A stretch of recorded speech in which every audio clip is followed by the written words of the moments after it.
we stop, we're going to evacuate. So you might notify the ground crew equipment that we're going to do that. United 232 Heavy, Wilco, sir, and if you can continue that left turn to about a 220 heading, sir, that'll take you right to the airport. United 232 Heavy, you're going to have to widen out just slightly to your left, sir, to make the turn to final, and also that'll take you away from the city. Whatever you do, keep us away from the city.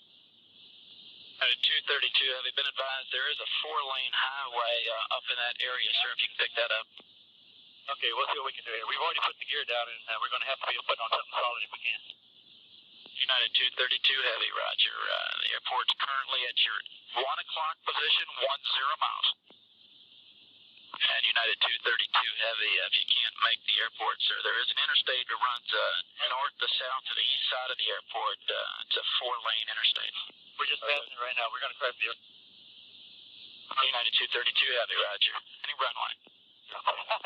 You want to be particular and make it a runway, huh? 010 at 11, and there is a runway that's closed, sir, that could probably work too. The south, it runs northeast to southwest. Pretty well lined up on this one, or I think we will be. All right. Yep. United 232 Heavy, roger, sir. Yeah, that's a closed runway. That'll work, sir. We're getting the equipment off the runway, and they'll line up for that one. At the end of the runway, it's just a wide open field, so, sir, so the length won't be a problem.